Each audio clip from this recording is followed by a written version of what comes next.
Emmy Award-winning business storytelling coach, the man who helps you excel through the leadership, sales, marketing stories you tell. There you go.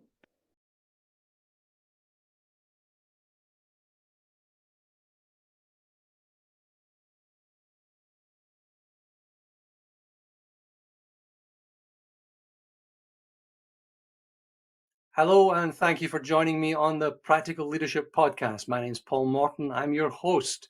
We try to distill the hard-earned wisdom of CEOs, executives, and high performers around the world into actionable insights that you can take away and put into your leadership practices really quickly.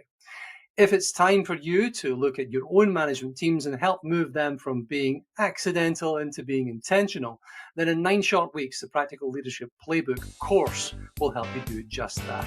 Check out the Practical Leadership Academy. And now, on with the show.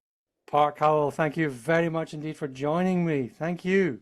Oh, Paul, thanks for having me. It's a pleasure to be here. Well, I had a fabulous day on your podcast not that long ago. And you introduced me to the joy of ABT. It's not ABC, but it's ABT. How to tell stories. Now, I'm a Scotsman. I never shut up. But I think your course, the ABT micro course that you have there, well, not actually so micro, really, really quite interesting course. It taught me quite a lot. And I've used it since. I've taught it-ish, kind of workshopped it at least once. A lot of value there. A lot of value. Where did you find it first? Well, thanks, Paul. Yeah, the ABT stands for and, but, therefore. It's a narrative framework that literally has been around since the beginning of time. So I didn't find it, but it was revealed to me by my now good friend, Dr. Randy Olson, back in 2013. Give you a quick little backdrop on Dr. Olson. Harvard PhD evolutionary biologist, gives up tenure in his mid-30s, goes to University of Southern California, USC Film School, graduates, produces 3 documentaries on climate change and global warming, but really the bulk of his work since graduating from USC is about teaching and training scientists, academics, engineers, big thinkers, how to take their complex messaging and make it simple so that we can all get it using the frameworks that he learned in Hollywood, right?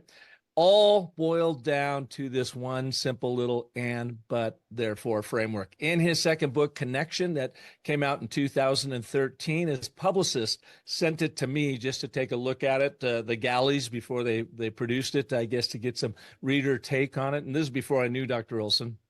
And when I was going through it, that was the first book he introduced this concept of the and, but, therefore. And from a branding standpoint, because Paul, as you know, I've been in the advertising, branding, marketing world for almost 40 years. But as a brander, where our job is to take quite often a complex message, brand story, and make it simple and compelling, I came across this ABT and I'm like, oh my goodness. I mean, is this like the holy grail? Could it really be that powerful? And so I started doing a ton of research on it. It's been around again since the beginning of recorded history. I reached out to Randy, we're now great friends. And over the past decade, he and I have been perfecting the ABT, he in the science world, me in the business world. That's how I came to know of it. Well, I think every story that I've ever told rambles like crazy, and somebody always tells me, get to the point. Is there a point? Is there even a punchline here? But every story I've ever told that actually made a difference or impacted someone in some way can, without great effort, be ticked off, pushed into, framed against a framework like ABT.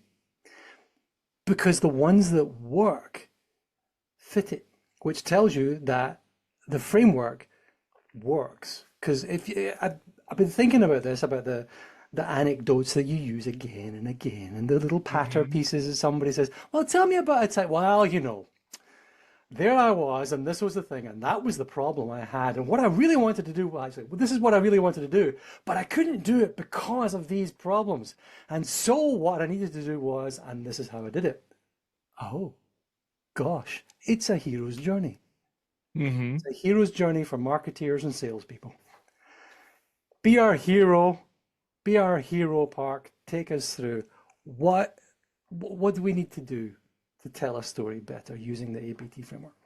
All right. So first is understanding these three words, and so many people, including maybe some of your audiences here, saying, "Come on, Park, it's three words. They can't really be that effective." But I've seen unbelievable ROI and engagement in real dollars being made in sales while using this and so forth. So hang with me.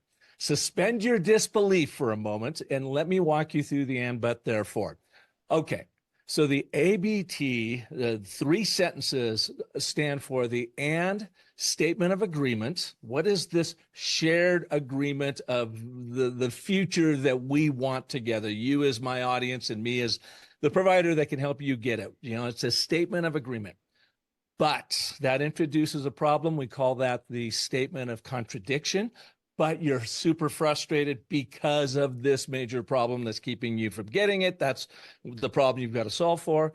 The therefore is the statement of consequence. Therefore, here's the way forward. Setup, problem, resolution. It uses the tripartite structure to all storytelling, the and, but, therefore it does. But here's why it's so powerful.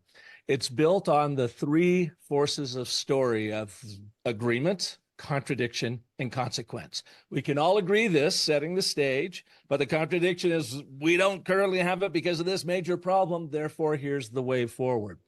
And when you are crafting and sharing your ABTs, you always want to do it from your audience's point of view. What's in it for them? Place them at the center of the story. So I think maybe one of the best ways to do this is let's just do a quick example for your listeners and viewers, and let's use you. Paul, are you open for that?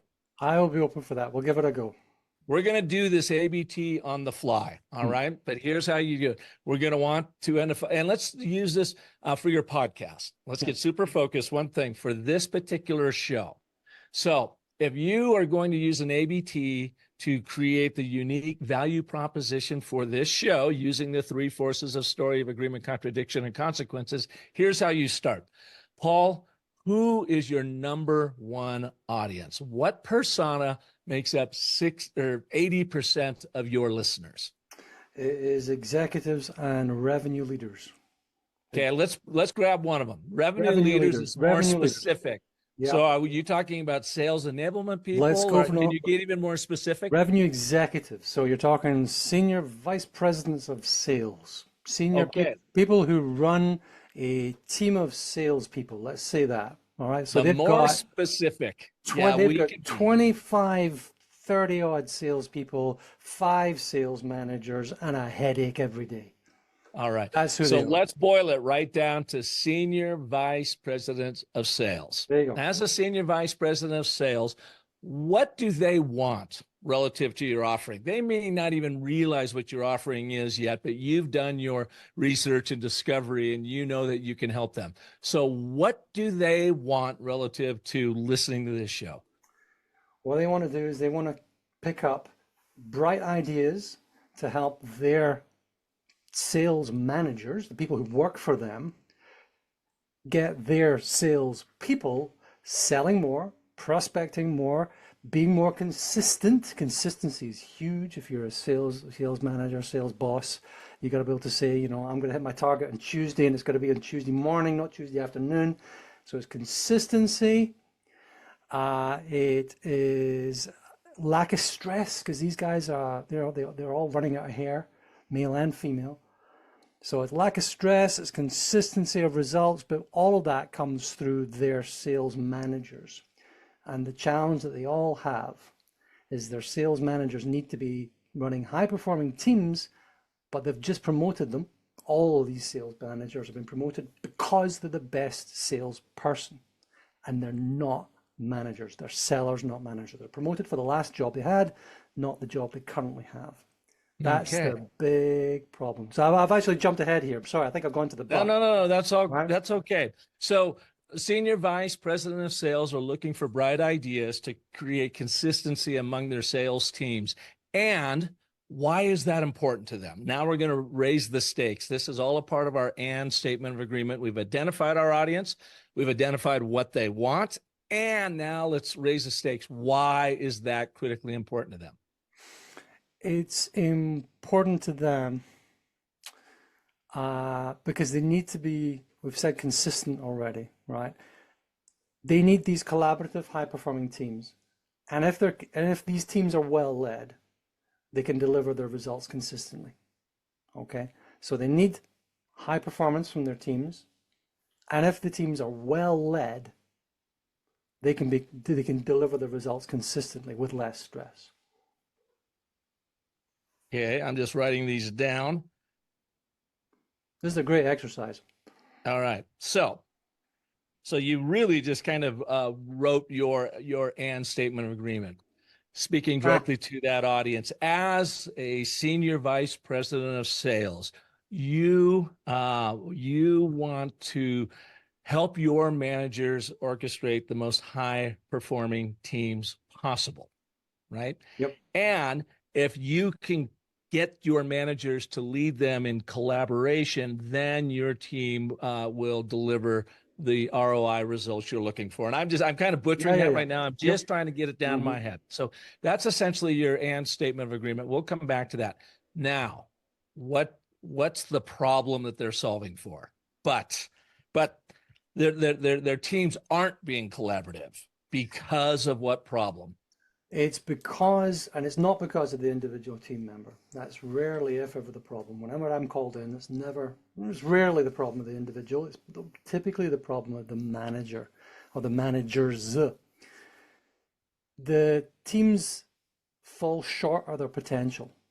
They don't reach their potential because the managers who are managing them are promoted because they're great, they're well-meaning, they're really good people, but they're accidental. They've been promoted because of their skills in their last job, not the skills, and they don't have the skills for the job they need today. They don't have the management abilities, which is a separate set of stuff, and it's not typically measured for when you make a promotion. So they're promoted because they were great sellers. They're promoted because they were the number one guy or girl. And now they've got a team of 5, 6, 7, 8 people to manage, and they're going, oh, what do I do next? Mm-hmm. So then what is the emotion that the senior vice president of sales are experiencing because of this problem? Because I like to lead with directly following that word, but with an emotion to connect on a human level. Are they frustrated? Are they worried? Are they concerned? What is an emotion that's really driving them? I think there's definitely going to be frustration as the number one. They're frustrated because they are then having to step in and do their manager's job for them. They're having to do the management. So the seller, who is now the manager, is still defaulting to old sales skills and not able to manage good people, well promoted, lovely, lovely people. But the senior vice president has to lean in and go, okay, I'll do the people stuff. Okay, I'll do the one-to-ones because you don't know how to do this stuff. So they're frustrated. They are overworked. They are stressed. Yeah, all these things. Okay. And then the solution. Let's go to the therefore statement. We're just pulling ideas out right now. Therefore, what is the answer? What is the solution for them? Well, what they want to be able to do is to meet their targets. They want to be able to have their managers manage, which I know it sounds glib, but that's what they want them to do. And in order for them to do that, these managers need to have a set of skills that they don't have. They need to be supported to manage their teams. They've never done this before, or if they have, they've just copied and pasted from whatever they've seen, and it's typically not good. People rarely learn how to do this. So what they would need, remarkably enough, is what I also offer. What they would need is some training and some coaching to support them on this journey so that they can learn and practice these skills so that they become second nature. And if they listen to your show, you provide them the bright ideas they need to be able to train these managers so that these skills become second nature. Exactly. They listen to the show, they buy the but they buy the course. It's all wrapped up into one pretty bow. Yeah, and that's what they And get. what's the title of your overall platform or your overall offering, your brand name? It's a Practical Leadership Academy. The Practical Leadership Academy. There you Okay. So we covered a lot of ground there, go. and it was awesome. What the real problem is speaking to that senior VP, you've promoted a manager who you think highly of. And if you could get them the skills needed to manage, then they would have the collaborative team, sales team that would lead to remarkable sales results. But you're frustrated because that manager you promoted while being a great salesperson is a really lousy manager because they simply don't have the skills needed to make that next transition. Therefore, have the peace of mind and the ROI that comes with it when you train your managers through the practical leadership training program. Boom. From there, we get this. Then you can go on and expound on it. But what's the real problem? Hey, man, you promoted this person. They are not operating the way you want them to because they're not leveled up. Therefore, make them as spectacular as a manager as they were as a salesperson when they go to and or listen to the Practical Leadership Academy. There you go. You're hired. So what I've done there is I've just taken in all that content and I just keep boiling it down, boiling it down, boiling it down. What's the real problem you're solving for? That manager. Yeah. Great salesperson, rotten manager because you haven't trained them. Therefore, let's train them. That's it. That's it. Yeah. Set up, problem, resolution. So the ABT is wonderful. It helps you focus your message. Now imagine, Paul, and any of you out there watching and listening to this, you've got a big sales presentation coming up. And as so often happens, they're going to give you 20 minutes and then they're going to open it up for 10, 15 minutes of Q&A, and you use all that 20 minutes. And you find yourself over here, and we can solve for this. You're trying to solve every problem they have, and you lose that prospect in the process. What you do is you take the ABT and you use it first for yourself as the storyteller. You get super focused on what is the one problem solution dynamic you are going to solve for that individual. And then you hang your entire presentation on that. And by the way, all of a sudden that 20-minute presentation may well turn into a 10-minute presentation, may well turn into a 5-minute presentation because you are so focused that your prospect completely gets and understands what you're saying, which now frees up their mental space to imagine the way forward working with you. And that amount of time then that you can then start answering the questions that you have posed to them in your initial presentation. So the ABT is a fabulous focusing tool. And then, of course, you use it as your narrative framework throughout that presentation. Beautiful. Absolutely beautiful. I think it's a model that you can use. I mean, as I said, I had the opportunity to try and workshop it a couple of times as well, which was the best way I think of learning anything is to try and teach it, right? Oh, without a doubt. Yeah. Do something with it, but teaching is the best. And I've been trying to work a way of internalizing it as well. So it's almost your reflexive way of restructuring what you want to say to get across a message. You're thinking of, well, what is the thing that we agree on? What is the point that we're starting at? Where are we together? What is the challenge? What is the contradiction? And what's the way forward? You know? Here's something else to think about. You know, I mentioned that the ABT, and I've learned this after using it, and I'll start this by first saying I was working with a large sales team at the Home Depot, you know, over here in the States. I don't know if you guys have them over there or not. Very similar. Big home B&Q. improvement, big box retailer and whatever. And I was working with their sales team that works with contractors. And one of the guys on there, in kind of a smart ass way, said, Park, what's the shortest ABT you know? And it's this. The ABT is short and sweet, but tricky. Therefore, practice, practice, practice as you've learned. And as you said, Paul, the best way is to ingrain it and then teach it. I taught it for 5 years in a master's program at the School of Arizona State University, teaching business leaders how to use it in all aspects of their leadership and communication channels. But here's where I'm going with all that, where I mentioned that the ABT is built on the 3 forces of story: agreement, contradiction, consequence, that are pattern seeking, problem solving, decision-making, buying limbic brain adores to get message that way because it just spoon feeds it to it. It doesn't have to work for it. So those three forces of the story, agreement, contradiction, consequence, that speaks to that brain.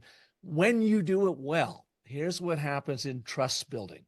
I believe there's also three forces to building trust with that person sitting across from you. Force number one, understanding. By placing your audience at the beginning of the ABT, you demonstrate to them that you understand who they are. And appreciation. You appreciate what they want and why it's important to them. Understanding and appreciation, both captured in that first agreement, statement of agreement, in your and statement of agreement. But the statement of contradiction introduces the problem where you demonstrate your empathy for them by beginning with an emotion following that. But you're fearful, but you're frustrated, but you're going crazy, but you lost your mind because of this problem. So they're going, wow, you've actually taken the time to understand who I am, appreciate what I want and why it's important to me, and empathize with me for why I don't have it. Therefore, Paul, imagine when you get this thing you're looking for by doing it with us through this particular program. It sets up the trust needed for your call to action built into your therefore statement using that loop of setup, problem resolution that our limbic buying brain adores. I think we're made to tell stories. We're certainly made to listen to them. Well, they're a survival tool. Of course, it's our oral history. Once upon a time, there was a bear. Man poked bear. Didn't end well for man, you know. In one of my trainings, I've got these two illustrations. There's this fairly rotund guy I call Larry, and he's a caveman. And he's sitting by the fire. And in the doorway of the cave is his cave mate, Thog, who looks really disheveled and has a beat up fishing pole in his hand and whatever. And while Larry's warming himself safely at the fire, he says, Thog, what are you doing?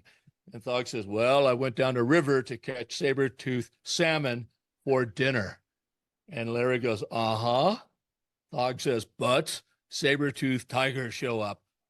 Uh-oh, what'd you do? Well, I give salmon to tiger. It likes salmon better than Thog. Therefore, I'm safely back here at fire with you. And he goes, aha. Well, there you go. The three acts of storytelling, the ABT and the grunts of Larry, our caveman. Uh-huh. Uh-oh. Aha. Storytelling is simply a learning tool that we began to use for essentially survival of our being, right? I love it. I love it. From the darkest caves in prehistory, all the way through scientific research, Randy Olson, Park Howell, all the way to my kid's bedside and beyond. Business of Story, ABT, thank you so much indeed for sharing everything with us. Well, thank you, Paul. And if any of your audiences would like to take that micro training course that you have gone through and talked about, they can find it at businessofstory.com/ABT. Businessofstory.com/ABT. There will be links aplenty in descriptions and in all of the social notes that we send out with this stuff. I can't recommend it highly enough. It has been transformative in the way that I think about messaging and the way that I think about storytelling. And I thought I was a decent storyteller. You proved me wrong and you've made me better. Park. You're a fantastic storyteller. When you were on my show at the Business of Story, and by the way, you can listen to my podcast. Every Monday, I bring out a story artist like Paul on it. We had so much fun. And what I loved about your appearance is you so readily shared fun and interesting stories. You don't realize, Paul, how difficult that is to pull that out of some of the most accomplished leaders. And if they just let their hair down a little bit and have some fun, share a story, their engagement will go through the roof. Marvelous. Thank you again.